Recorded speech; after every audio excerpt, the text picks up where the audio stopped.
Reader, I have a problem. Where are the short books?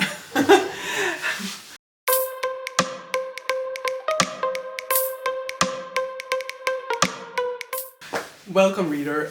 Today we are starting Read It Short, the third edition. So Read It Short is a readathon that I host every 3 months. It is a weekend-long readathon in which we are reading as many short books as possible.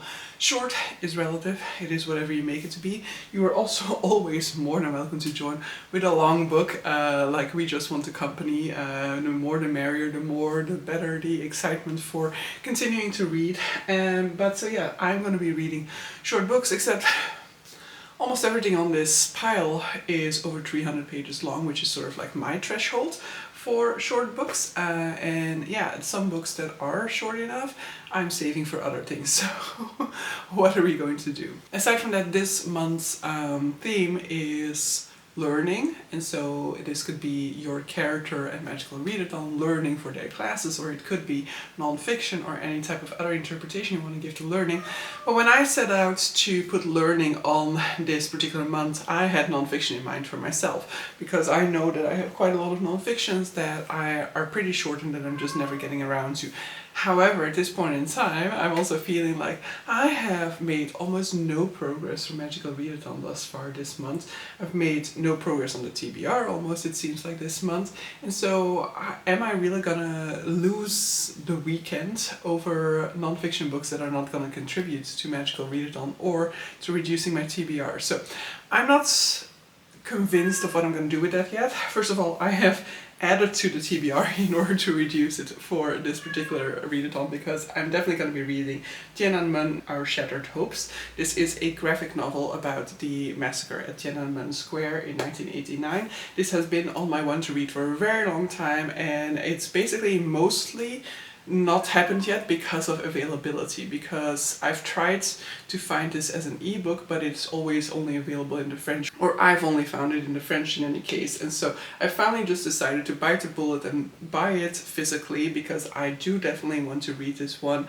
And so yes, I'm reading it now for Read It Short, and so that is going to be a physical reduction.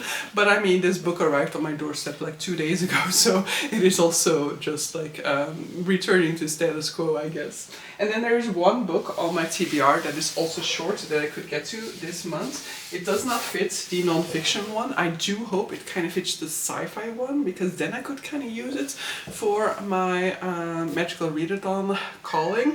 It does not sadly have stars on the cover, because otherwise it could also count for that. And top of the TBR, I mean, yeah, in the sense of like this weekend I'm reading short books, and so in that regard this is one of the top books on the TBR.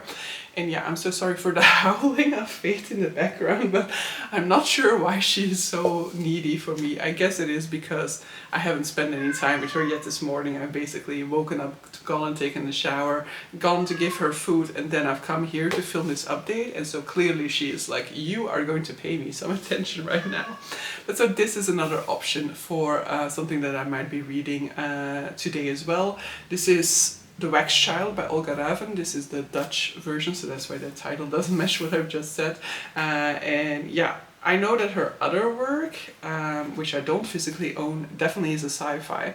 I just think that this might be more sort of like historical, or like maybe even fantastical, because it has some witchcraft accusations in it, so it might actually not be sci-fi, in which case, yeah, I don't actually think that it counts for my magical readathon calling. So we'll have to see what I do with that. I'll discuss during the first sprint as well. I think I'm gonna start off my morning now by editing a video so that that can go out later today, and then I also have to have breakfast, spend some time with the cat, which is definitely what I'm going to be doing first, clearly, because she's very needy. And then I'll do some reading in The Ashfire King, which is my current read, because I do want to make some progress in it. I don't want to spend much time on it, but I have like 70 pages left in it, and so I think I'm going to spend some time in it this morning, getting some 20 pages or so in, just so that I'm still continuing to keep this story in my mind. Maybe it will take over because I'm also obviously at the ending of the book, but I must say that I haven't been as engaged with it as I would have liked. So perhaps it will be okay for me to just read 20 pages today, 20 tomorrow, and then like the remaining 30 on Monday, and then I'll be done with this book that has been on my currently reading for forever. Now it feels like. Okay, this is going to be a clip for 2 particular vlogs, and so depending on the results you will see my thoughts on this book in this particular vlog that you're watching, or in the other one, because I want to figure out if I can use the Wax Child for my magical readathon, and so I want to do a spin, because if I can just fit it in right now by having this be like one of these 2 the most interested spots on my wheel, then that would be ideal, but I'm also not really banking on it, so let's spin. Should be visible to you guys. Okay, what was it? Recent!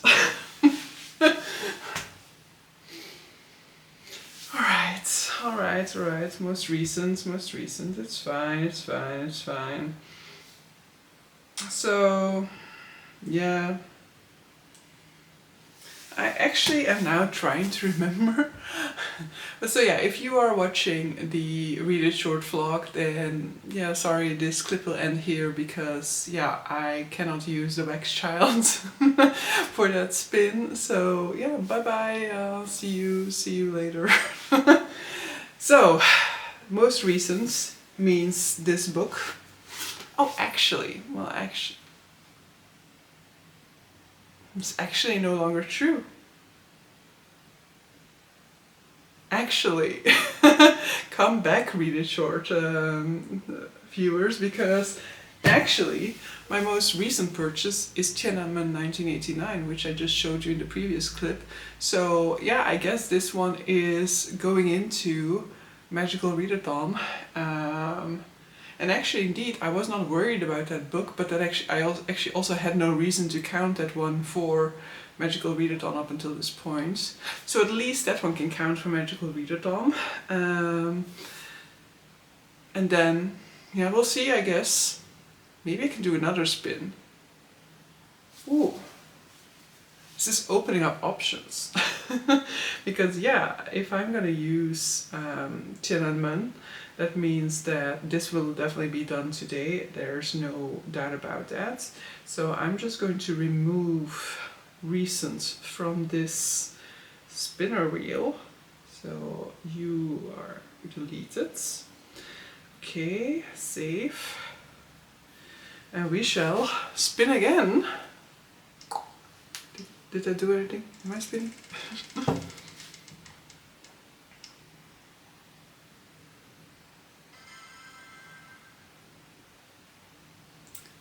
Physical, of course. So that is where the Read It Short crowd will hop out. Hi guys. I've had a technically difficulty, okay?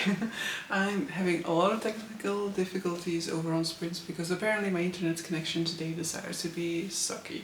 So it's lagging the entire time. I was kicked out of StreamYard many times. So now I'm over on Discord, sprinting over there, but even then I'm apparently lagging in and out. So I have to probably either connect my old laptop, for which I can still put in an Ethernet cable to connect to the internet, or maybe I'll just have to make it a podcast, because it seems to mainly be an issue once I connect the video, so once I turn on the camera, that then the connection becomes too sort of like unstable, because it needs to pull in more data, I guess. But so, I have finished Tiananmen 1989, Our Shattered Hopes. I think this one is a good one in case you are not all that familiar with the massacre at Tiananmen Square and with the whole history that went into that. Then you can read this book. But on the other hand, I also feel like you do need some more context. I mean, you don't necessarily need a ton more context, but it could be like a sort of like starting point where you get an interest into the Chinese history, because it doesn't really talk a whole lot about what came before, about the Cultural Revolution and what happened during the Cultural Revolution, to kind of like set the stage for the revolts that happened during the student uprisings in Tiananmen Square. But it is definitely a nice way into the concepts, into the historical events. You get a lot of the insights into what was happening, the players, and the way in which the events unfurled. But it also doesn't go very deep, and if you are somebody who has read multiple things about this time period, as I have, then this one just feels a little bit on the sort of like, not shallow side, but just on the sort of like elementary side. It's like, it's just giving you the facts, introducing you to some of the key players, giving you an understanding of what has taken place, but you don't really dive deep into the events, or you don't spend a lot of time with the people who were there at that point in time. And so there are definitely some more like deep hitting books that deal with this time period than this one is, but it is like, in case this is your first contact with Tiananmen, then I do think it's a good way to start. So I ended up giving it like a 3.75, as in like I enjoyed it, it's good for what it is doing, but it's just like, for me now it needs to do more, because I've just read a few things about this time period already, and so for me it just needs to go into more. But so then I decided to look for another book that I could read, and then for that I ended up going through my want to read list over on Storygraph and looking for the word space, because one of the prompts that works for my higher calling is to have a book that features the word space in it. And so I still had one book on my want to read list, The Subtle Art of Folding Space by John Chu, which I have started reading now. I'm not that far in, and I gotta say that it's texting my little brain cells. So in that sense it's good for Read It Short, because I'm trying to learn is a more accurate way of describing this, because it's definitely tackling with a lot of sort of like dimension stuff that is very abstract, which doesn't really work for my brain. My brain likes concrete stuff and struggles with making something abstract concrete in my brain. So I've definitely already struggled a little bit with that. I'm not entirely sure how much I need to understand this, but for the time being we're like, what's happening? So basically our protagonist is on her way home. She goes home every weekend, where her sister is taking care of their mother, who is in a comatose state as a result of a certain illness that she's suffering. Her mother is what is referred to as a builder, and so she has she has trained her daughters to take up her role, and her elder daughter, who is like the conscientious one, or seen as that within the family, she is staying home to take care of their mother, and so she needs her younger sister, our protagonist, to kind of take over on the responsibilities that they have been doing up until this point. And so she is sent off to repair a pipeline that is apparently faulty, and this pipeline is something of a instrumentation that works towards the creating of universes. And basically you have universes that create universes that create universes within, so you have all of these universes within universes type of deal, and this pipeline is basically the design that is fueling the data that is creating this universe. And there is a sort of like data slippage, let's say, or like something with the time frame or the gravity as a result of some flaw within the system, and so she's sent out to look for that flaw, but she cannot seem to immediately find it. This is where we are at that point in time. So I don't know more about the story, but this is a sci-fi that has Asian inspiration, because our protagonists are Asian. That hasn't really come into play too much yet, but we'll see. It might end up being a bigger part of the story. It definitely is part of the cover, so we'll see. I am not disliking, but my brain is definitely severely overtaxed. So let's see if we can get this brain to kind of grasp the world and the situation a little bit better. Morning! It is the second day, so it is Sunday, and yesterday I got around to some 203 pages, I think was the final count. So as I have talked to you guys about, I read the Tiananmen 1989, and then now I am reading The Subtle Art of Folding Space. Now I don't fully remember whether I was already reading this when I updated you guys yesterday, so let's just go for it now. But so this is a book that has to deal with sort of like dimensions and the mechanics behind creating dimensions. Like, I don't fully know much about the history of this world, because basically we are inhabiting a dimension, and the dimension is created through some sort of like pipeworks that an architect has designed and that is being maintained and built by these people specialized in them.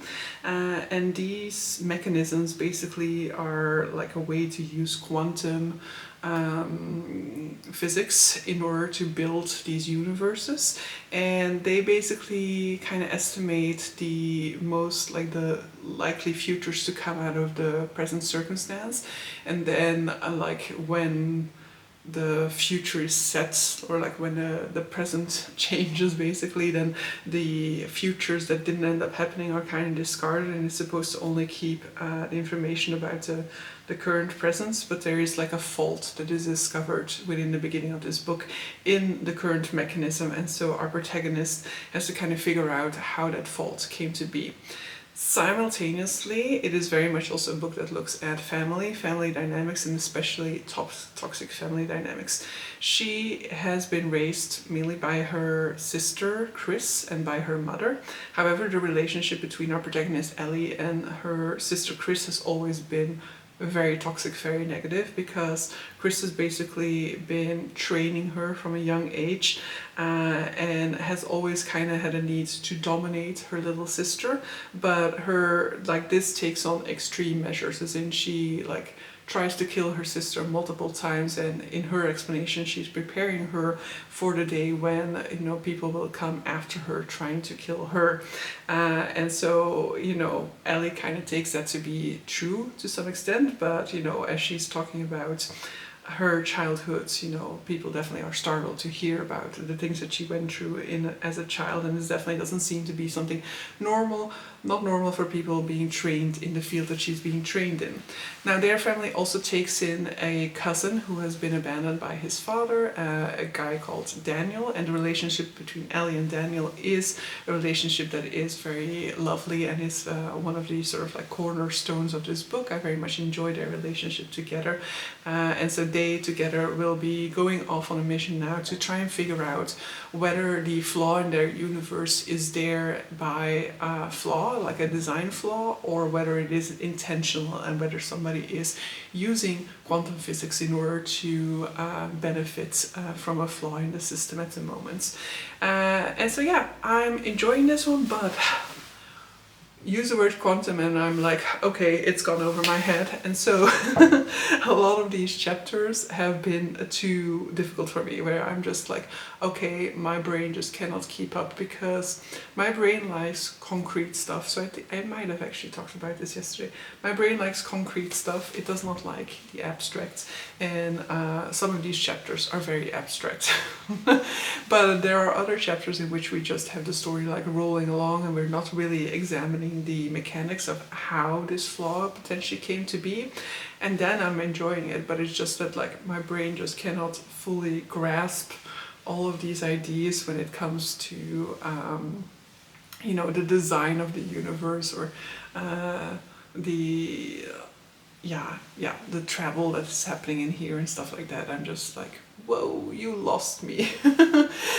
And it's possibly also just because I don't visualize anything when I read, and so if I were to visualize some of what is being described, it might also make it more concrete in my mind, because I don't really struggle all that much with this when it comes to like movies. Depends, like Interstellar was also definitely like the idea of like space-time and all those things is also something that completely goes over my head all the time.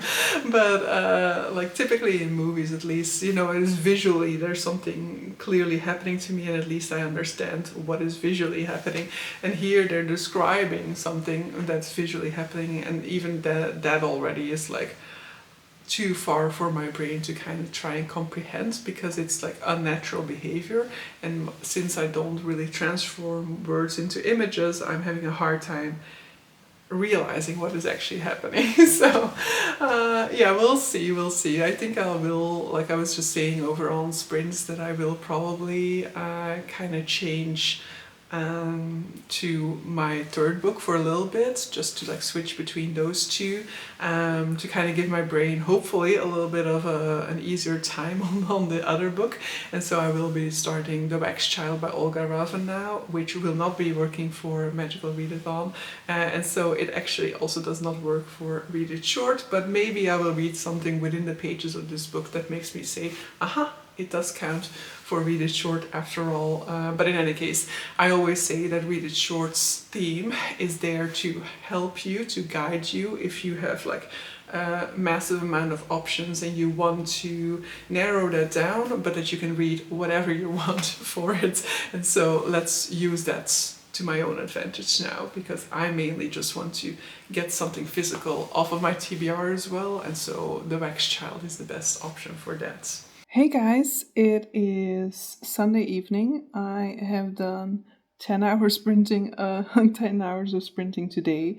Did the old trick again with connecting through the Wi-Fi on my phone, and somehow that made it work. But so yes, I am done with The Subtle Art of Folding Space by John Chu, and I really enjoyed it in the end. Like, I definitely don't understand all of the quantum physics, quantum mechanics that were happening over there, but that's just because anything quantum to me just like disappears in my brain. But I did definitely enjoy the story. I loved the dynamics between our protagonist and her cousin, who she kind of grew up with, and who's like the, aside from her mother, the other sort of like positive influence in her young life. And I love their dynamics, and her cousin Daniel is sort of like, he's this like big bulky guy that basically everybody's afraid of, but he's also simultaneously such a big green flag from her perspective. And I love those types of characters, like puppy energy in a big bulky guy, I guess. And then I do like the whole story about sort of like her relationship with her sister, and kind of the toxicity of that relationship, and the difficulty of kind of wanting to change a relationship with a person who isn't really there to accommodate you, or who isn't going to change, and kind of having to come to the realization that, you may want a relationship to change, you may want to take the steps needed to better your relationship, but if the other person isn't invested in meeting you there, then, it is for your better, like it's for your own good to kind of let go of that at some point. But yeah, I enjoyed it a lot. I would definitely say, like, if you are going to read it, have Chinese food on hand, because there's so many descriptions of Chinese food that I was really, really wanting to eat Chinese food. In the end, I was able to stop myself. I was like, I have an avocado that's gonna go bad. I cannot take takeaway tonight. I have to just eat my food. I also had good food. I had wraps with fake minced meat. So I do like that dish a lot. But now I was just like craving Chinese food, because the description of Chinese food is just like, especially because most of the descriptions are also kind of linked to nostalgia and to memories of her mother, and so it's a lot about like the emotional linkage between food, culture, family, and all of those things. And so that just appeals to me even further. And yeah, I would definitely say make sure you have food on hand for when you're reading this, because you're gonna get hungry. And even though I'm a vegetarian, even the descriptions of meat made me go like, I want Asian food. Not necessarily the actual meat that they were describing, but it's nonetheless made me want to have Asian food in its descriptions.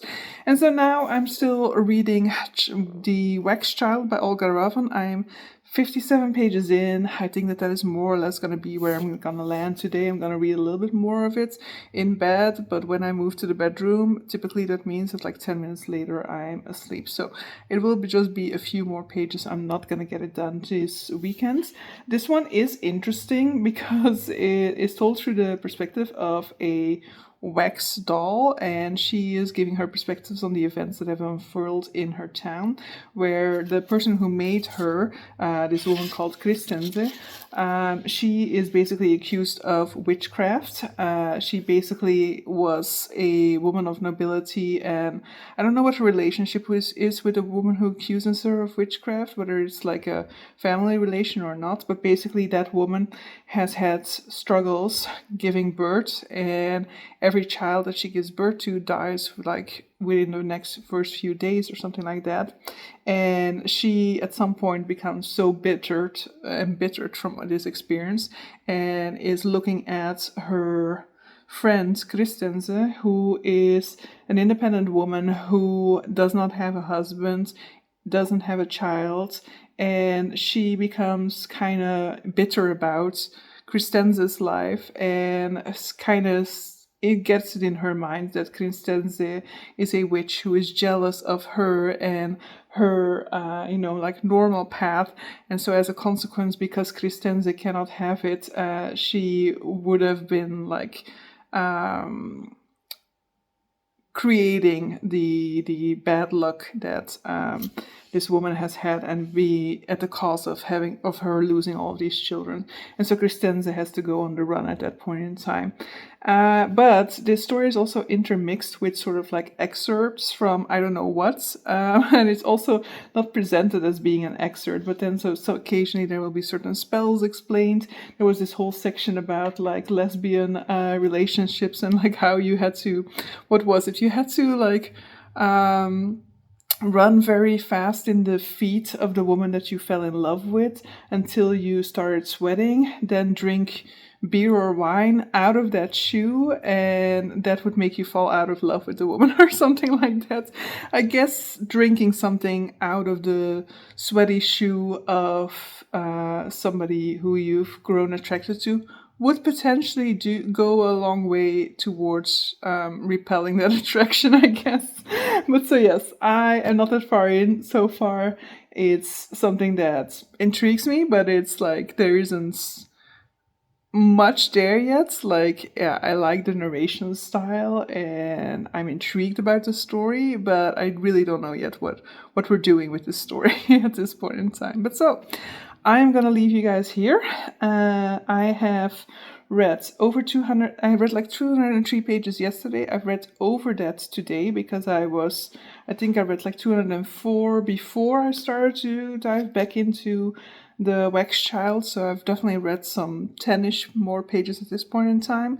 So over 400 pages across the 2 days. I am back on track when it comes to my average reading progress of 100 pages a day throughout the month. So I'm back on track for that. And yeah, I've had a good time with reading this weekend. I have not stepped a foot outside, so tomorrow will be my reintroduction to the world outside, the wide world.